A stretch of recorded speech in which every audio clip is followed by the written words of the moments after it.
Hey everybody, we've got some breaking news. Kia just pulled the cover off the new Telluride.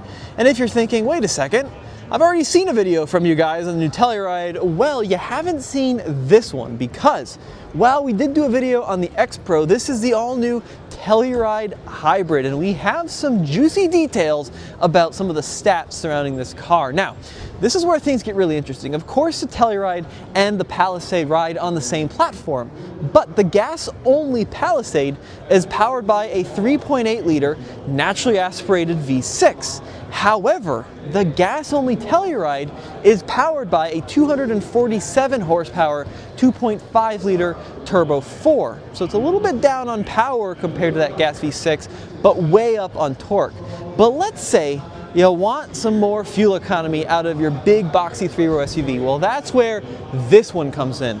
This is the new Telluride Hybrid. This is a 300 plus horsepower 3-row SUV to compete with the Pilot, the Highlander, and all that category of medium-ish, largest 3-row crossover. So 329 horsepower, more torque though, 339 pound-feet of torque, and the best part is Kia is targeting 35 mpg, which is pretty amazing when you look at how squared off the front end of this car is. Now, we're gonna walk away from this one. I'm here at the 2025 Los Angeles Mobility Show, so things are a little bit crazy, but this one's got fewer people around it.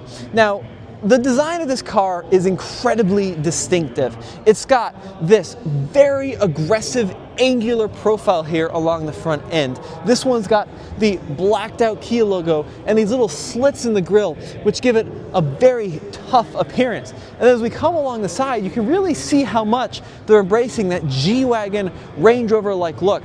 This one's got these incredibly different squared off 4-spoke wheels wrapped in a Pirelli Scorpion. And then as we make our way down the side, it does have gloss black mirrors. It's got the gloss black A-pillar. It's got gloss black roof rails, and I think that's Rady inside. I'm pretty sure that's Joe Rady. Very cool. Now, coming around to the rear of this car, you're going to notice a couple of interesting things. First of all, the Range Rover-like taper back here, and this has been kind of the most talked about angle of this car, is how the back end tapers to a little bit of a point, much like a Range Rover, and then you've got these vertical taillights, much like a Range Rover. Now, I did feel the same way about the Palisade. However, the Palisade's got a much wider range taillight, so that kind of looked like the old L405 full-size Range Rover, whereas the Kia looks a little bit more like the L460 full-size Range Rover. It is Rady's ride. Hi guys, how's it going? Is Joe back here? Oh, the man, the myth, the legend.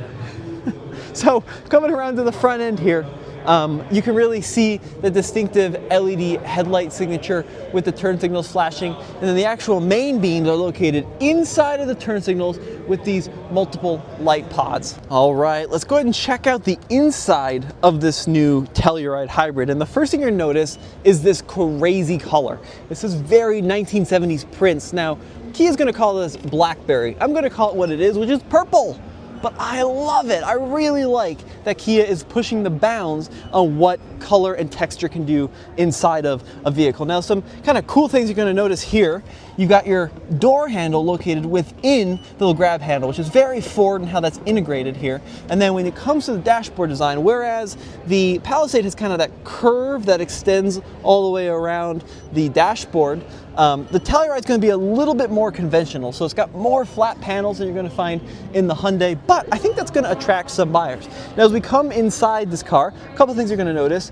Dual 12.3-inch displays here with that little panel across the middle for all your climate control. That's where that lives. And then underneath that, we do have a couple physical knobs and a couple touch-sensitive knobs. So it's not quite as maybe analog as what we're going to find in the Hyundai. It does have this Squircle style steering wheel, which is very squared off at the bottoms and at the edges. And then this is going to be the shifter. It's a little rotary little guy you pull and push to engage gear.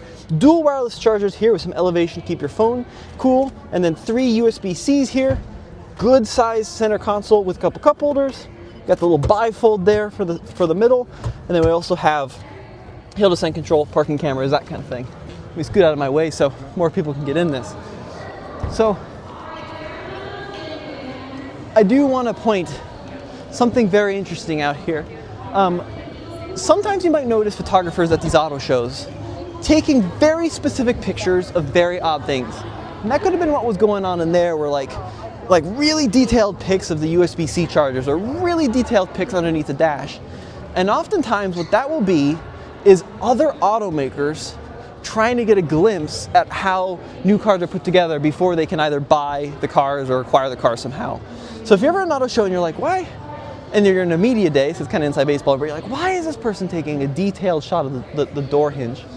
It's likely because they're trying to figure out how a car is put together, but it's very annoying as a media.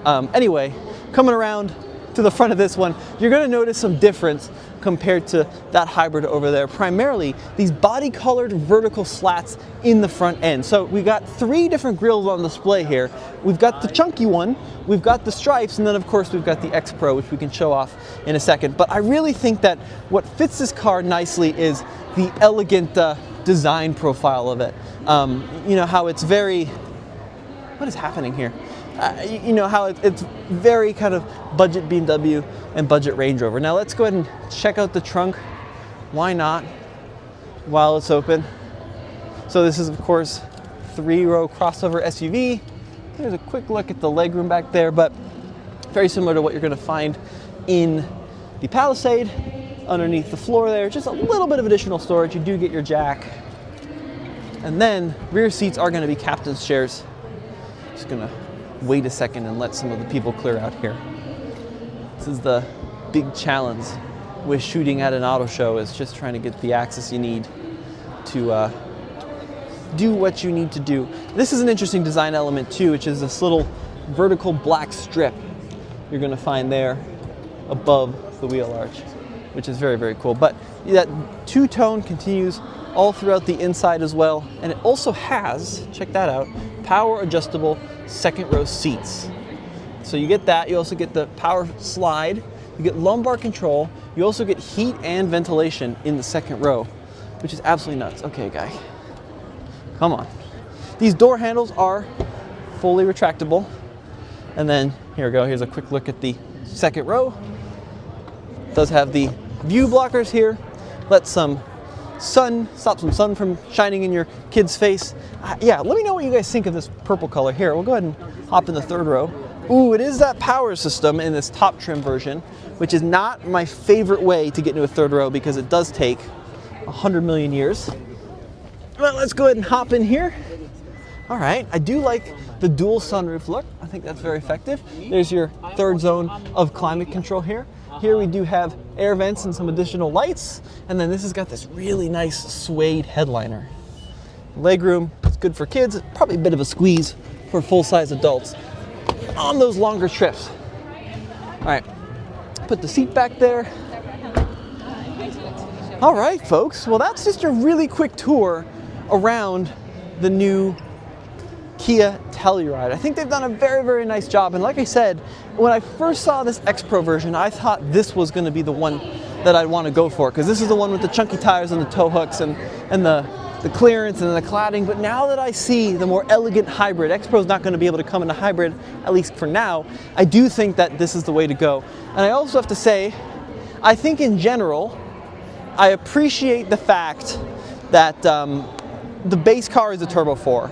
You know, I know there is some benefit maybe of having the simplicity of the naturally aspirated V6 in the Palisade, but especially where I live in Colorado at elevation, that engine is just a little pokey, right? It's a little slow.